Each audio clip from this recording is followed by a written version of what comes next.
Bonjour, aujourd'hui je vous accueille dans mon atelier de cuisine gourmandissime pour la réalisation d'un pain aux graines de courge. Vous allez voir, ce pain est un petit peu spécial dans la mesure où on y intègre un œuf, qui n'est pas courant dans la réalisation des pains.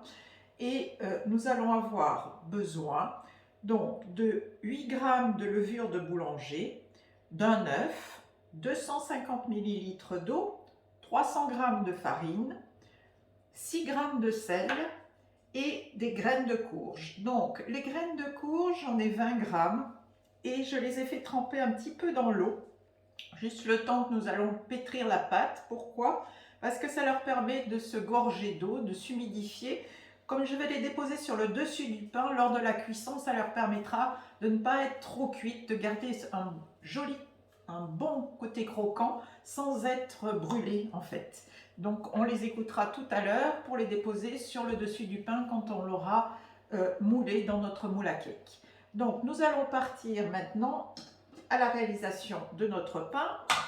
Au début, donc, nous versons nos 250 ml d'eau dans la cuve du bol. Nous allons y placer les 8 g de levure. Donc je vous rappelle comment on utilise la balance. Dans les fonctions manuelles, je n'ai plus qu'à verser ma levure. Il y en a un petit peu qui s'accroche au four. Voilà, 7 g, c'est bon. Et nous allons maintenant rajouter l'œuf. Donc, pour l'œuf, on ne casse jamais l'œuf sur le bord du bol du Thermomix. Cela finit par déstabiliser la balance, justement.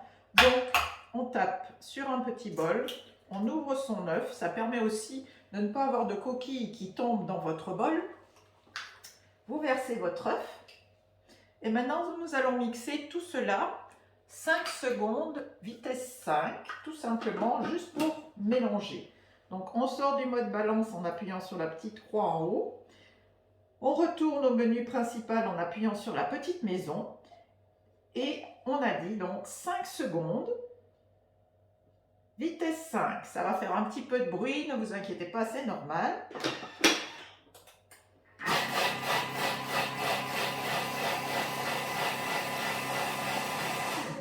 C'est rapide. On appuie pour arrêter la sonnerie de l'appareil qui va s'ouvrir. Nous allons rajouter tout simplement la farine, donc 300 g. Je vous remontre la balance. On pousse l'écran sur la gauche. Vous appuyez sur balance et nous allons rajouter nos 300 g de farine. Voilà. Et on fait la tare et nous allons rajouter nos 6 g de sel. Voilà, 5 g. Aujourd'hui, j'ai tout pesé avec 1 g de moins. C'est pas grave. Voilà. Et donc maintenant, nous sortons du mode balance en appuyant sur la petite croix. Et nous allons aller dans le mode pétrin pour pétrir notre pâte. On va la pétrir 8 minutes. Donc, je rentre mes 8 minutes. J'active le bouton pour qu'il devienne pétrin, pour qu'il devienne plus gros. Et je vais en route. Et on est parti pour le mode pétrissage pendant 8 minutes. Je vous retrouve après. À tout à l'heure. Voilà, l'appareil vient de sonner, donc nous allons arrêter la sonnerie. La pâte obtenue est une pâte assez molle, donc type pâte à cake, c'est normal puisque nous avons un œuf. Donc nous allons la verser dans le moule. Vous allez voir, elle est très molle, oui. Presque liquide. On a l'impression que c'est un pain qu'on ne peut pas bouler.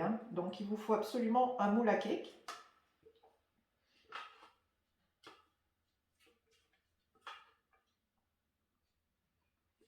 Et ce pain est un pain qui a une consistance entre le pain de mie et le pain brioché, mais avec une mie qui est extrêmement aérienne, bien alvéolée.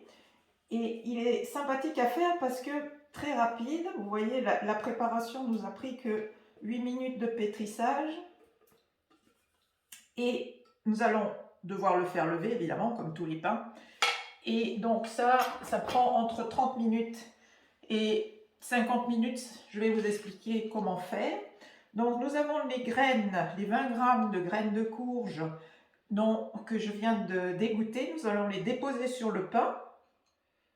Comme ça, on les saupoudre tout simplement. On essaye de les répartir régulièrement.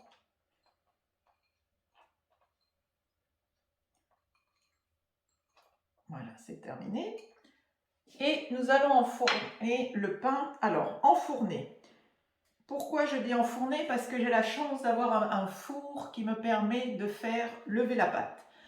C'est-à-dire que j'ai un four qui démarre à 35 degrés. Donc, je mets mon pain à 35 degrés pendant une demi-heure. Et donc, il va lever. Il faut qu'il lève jusqu'au bord du moule. Si vous n'avez pas ce type de four, ce n'est pas grave. Vous allumez votre four à 50 degrés, vous ouvrez la porte et dans ces cas-là, vous ne mettez pas le moule dans le four, mais vous le positionnez sur la porte avec un petit linge par-dessus. Et vous laissez pousser, vous surveillez de temps en temps jusqu'à ce que la pâte est levée jusqu'à presque la lisière du bord. Dans ces cas-là, le pain a enfin levé, donc vous l'enfournez après à 170 degrés pendant 30 minutes. C'est une petite astuce pour vous permettre de faire lever votre pain un petit peu plus vite plutôt que de les laisser à température ambiante où là vous aurez besoin encore un petit peu plus de temps puisque ça dépend vraiment de la température de votre pièce. Donc en été il fera chaud, ça poussera plus vite. En hiver il fera 19-20 degrés et ça prendra beaucoup plus de temps. Donc là, nous allons enfourner le pain pour le faire lever, non pas pour le faire cuire, pendant une demi-heure à 35 degrés. Donc je vous laisse, je vous retrouve tout à l'heure quand il aura bien levé pour l'enfourner à 170 degrés pendant 30 minutes. A tout de suite! Et on n'oublie pas que pendant que notre pain lève, nous pouvons laver notre bol qui est bien sale. Vous avez vu, la pâte est assez liquide, très collante. Donc on ne va pas s'embêter à nettoyer notre bol dans l'évier ni dans le lave-vaisselle. On va tout simplement enclencher le mode nettoyage en passant notre écran sur la gauche et en venant chercher cette fonction ici en mode nettoyage. On vous explique ce qu'il faut faire, à savoir rajouter de l'eau pour recouvrir les pales, rajouter une petite goutte de liquide vaisselle ou de vinaigre. On ferme l'écran et on déclenche simplement le mode pétrin en tournant la manette en mettant, le mode nettoyage en mettant sur pétrin. Et le nettoyage démarre. D'ici 5 minutes, mon bol sera parfaitement propre. Je vous le montrerai dès que ça sera terminé. Voilà, le pain a levé, donc vous voyez, il est vraiment arrivé à la lisière du moule. Donc maintenant, je vais l'enfourner à 170 degrés pendant 30 minutes. Donc, je vous retrouve juste après pour que vous puissiez apprécier ce beau pain. Ça y est, notre pain est cuit. Je viens de le démouler, il est encore tout chaud, hein, mais je vais le couper en deux pour vous montrer la mie.